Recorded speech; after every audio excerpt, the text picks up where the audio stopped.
Shalom, salam sejahtera untuk kita semua. Kembali lagi kita akan merenungkan firman Tuhan. Dan hari ini tentang mengucap syukur dalam segala hal. Mari kita akan membaca firman Tuhan dalam 1 Tesalonika 5 ayat 18. Demikian firman Tuhan. Mengucap syukurlah dalam segala hal. Sebab itulah yang dikehendaki Allah di dalam Kristus Yesus bagi kamu. Haleluya. Terpuji nama Tuhan. Mengucap syukur dalam segala hal. Bicara segala hal, sesuatu yang mungkin membuat kita bahagia, sesuatu yang membuat kita sakit, sesuatu yang membuat kita kecewa, tapi firman Tuhan berkata, mengucap syukur dalam segala hal. Nah, Bapak Ibu yang dikasihi Tuhan, dalam proses pertumbuhan, khususnya secara rohani, ada sebuah unsur yang tidak terhindarkan yang harus kita hadapi, yaitu kesakitan. Bertumbuh itu menyakitkan, mengecewakan, membingungkan. Tapi ketika kita bertumbuh terus di dalam Tuhan, di dalam Yesus, sudah pasti akan mengalami hal ini. Ada krisis di dalamnya, ada kekecewaan di dalamnya. Tetapi kedewasaan, untuk menuju tingkat kedewasaan, proses ini harus kita bisa lewati. Tantangan ini harus kita bisa lewati. Sehingga kita akan mampu berkata bahwa dalam segala hal kita akan mengucap syukur. Dalam segala sesuatu kita akan mengucap syukur. Entah baik, entah tidak baik. Satu cerita saya akan sampaikan kepada kita semua sebagai ilustrasi. Kisah tentang seorang raja dan seorang ajudannya atau patinya. Suatu ketika mereka ke hutan untuk berburu. Raja di depan bersama patinya sebagai ajudannya. Tetapi uniknya dalam perjalanan selalu menemukan hal-hal yang tidak baik. Kekurangan makanan, jatuhlah, hambatan-hambatan yang lain. Sehingga semakin jauh perjalanan ke hutan, raja ini makin kesal. Kenapa?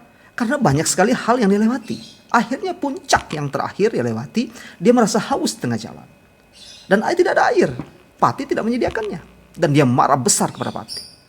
Tapi di tengah marahnya raja ini, tiba-tiba pati menemukan sebuah kelapa. Dan pati mengambilnya dan membelahnya, dan di situ ada air untuk diminum.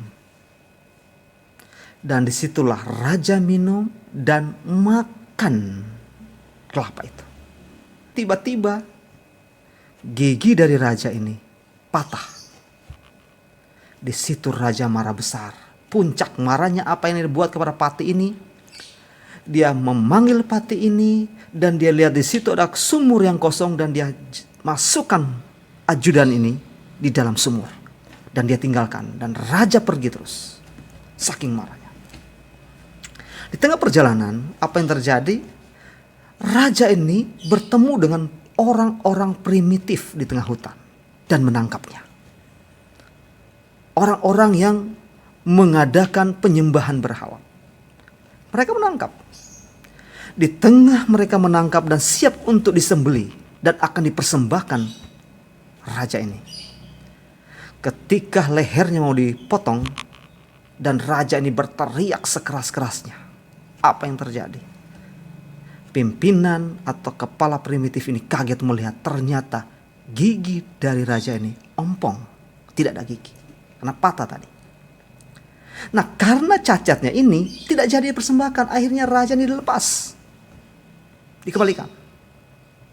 Raja ini ingat kepada sang pati ini yang pernah berkata, bersyukurlah apa setiap kejadian yang dihadapi.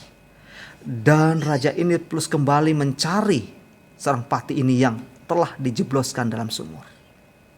Dan diselamatkan, dia diambil lagi. Dan raja ini minta maaf kalau dia salah. Tapi apa yang dibuat oleh seorang pati ini? Seorang pati berkata, saya juga minta maaf. Sebab kalau raja tidak masukkan dia di dalam sumur, apa yang terjadi? Dialah yang akan disembelih oleh orang-orang primitif. Artinya, di setiap kejadian, setiap situasi, apa yang kita hadapi yang mengancam hidup kita ke depan, membuat kita kecewa, marah. Tapi satu hal, kalau kita ingin maju, ingin sukses, ingin melihat ke depan, mengucap syukur dengan apa yang kita hadapi. Firman Tuhan tadi yang kita bacakan jelas, mengucap syukur dalam segala hal. Apa yang kita hadapi saat-saat ini, harus mengucap syukur. Mengucap syukur lawannya adalah mengeluh. Kenapa orang mengeluh? Mengeluh itu terjadi karena apa yang diharapkan, apa yang dia pikirkan tidak terjadi dan dia kecewa dan mengeluh. Kenapa? Karena fokus kepada keinginannya. Situasi apa yang kita hadapi saat ini? Pandemi seperti ini menggoncang semua kita. Dunia tergoncang. Tapi tugas kita mengucap syukur. Mengapa kita harus mengucap syukur? Karena mengucap syukur adalah kehendak Allah atas kehidupan kita. Maunya Tuhan, itu kata firman Tuhan. Setiap saat mengucap syukur, perintah firman Tuhan, mengucap syukur. Apa yang kita hadapi ini? Mengucap syukur. Dan mengucap syukur itu adalah kunci kebahagiaan. Kehebatan kita, jabatan yang kita miliki, kepandaian dan kekuatan yang kita miliki, itu bukan tolak ukur kebahagiaan. Tolak ukur kebahagiaan adalah mengucap syukur dalam segala hal apa yang kita nikmati. Ada seorang anak muda. Dia kecewa dengan hidupnya dan keluarganya dan orang tuanya. Karena apa? Tidak bisa membeli sepatu buat dia. Jadi dia pakai sepatu yang lama. Itu yang dipakai tiap hari. Dan dia kecewa. Tapi apa yang dia buat? Apa yang terjadi? Suatu ketika dia jalan-jalan. Sementara dia jalan-jalan, dia melihat seorang yang tidak punya kaki, tapi ceria, senang, menikmati hidup. Lalu dia berpikir, loh, ini orang kok susah. Ini orang tidak punya kaki, kenapa dia ceria? Sementara saya gara-gara sepatu yang rusak ini kok sudah hidupnya sudah kecewa seperti ini. Dan situ dia mau belajar makna bersyukur dalam segala hal. Ternyata masih ada yang lebih fatal, masih ada yang lebih berat yang dihadapi.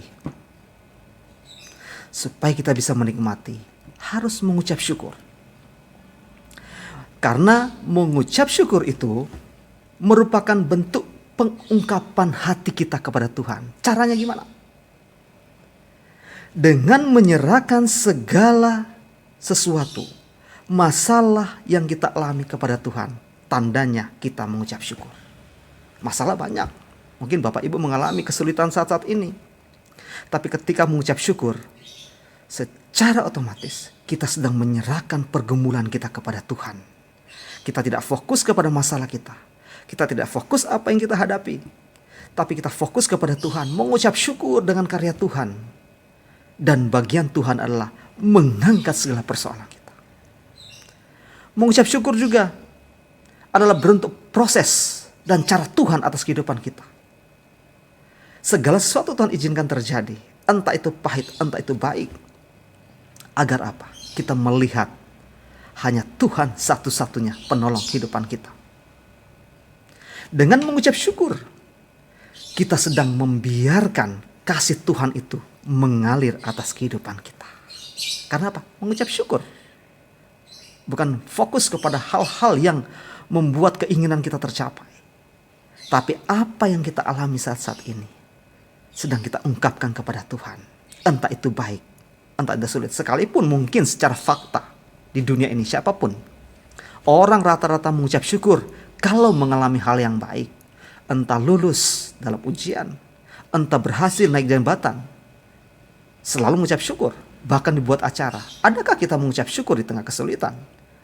Inilah yang Tuhan inginkan dalam kehidupan kita. Mampukah kita mengucap syukur dalam segala situasi yang tidak baik hadir di tengah kehidupan kita?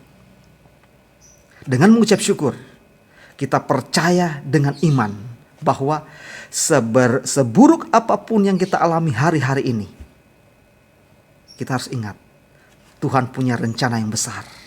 Dia sediakan atas kehidupan kita. Kuncinya apa? Mengucap syukur. Dengan mengeluh, maka rencana Tuhan akan gagal hadir di tengah kehidupan kita. Tapi dengan mengucap syukur, masa depan kita Tuhan sudah sediakan dengan cara Tuhan. Dan masih banyak cara lagi. Itu sebabnya dalam Filipi 4 ayat 6 dikatakan begini. Janganlah hendaknya kamu khawatir tentang apapun juga, tetapi nyatakanlah segala hal keinginanmu kepada Allah dalam doa dan permohonan dengan ucapan syukur. Seberapa besar yang kita alami saat-saat ini, yang kita hadapi? Firman Tuhan katakan, nyatakanlah semua khawatir, semua rasa keluhanmu kepada Tuhan melalui doa dan ucapan syukur, bukan keluhan. Dengan kita memberikan segala apa yang kita hadapi saat-saat ini, serahkan kepada Tuhan, maka mengucap syukur itulah kuncinya dalam kehidupan kita hadir. Sehingga seberat apapun yang kita hadapi saat ini, firman Tuhan jelas katakan, dalam segala hal mengucap syukur. Karena inilah yang dikehendaki Tuhan atas kehidupan kita. Mari saya mengajak Bapak Ibu yang dikasih Tuhan. Di tengah kesulitan ini, di tengah situasi ini, mungkin engkau saat ini sedang dalam keadaan sakit, mungkin dalam keadaan kesusahan, mungkin apa yang engkau hadapi ini mungkin membuat engkau kecewa. Tapi firman Tuhan jelas katakan, mari mengucap syukur. Bangun hubungan kita dengan Tuhan. Dengan ucapan syukur ini membuat kita semakin kuat dan mampu melihat karya Tuhan hadir atas kehidupan kita. Percaya, imani bahwa kuasa firman Tuhan sanggup mengubah setiap kehidupan kita. Pegang firman Tuhan ini, kuatkan iman kita, semangat kita di dalam Tuhan, dan terus pacu rohani kita terus bertumbuh. Bahwa dengan mengucap syukur adalah kunci, adalah jalan kita menerima kebahagiaan ke depan. Tuhan Yesus memberkati kita semua. Haleluya.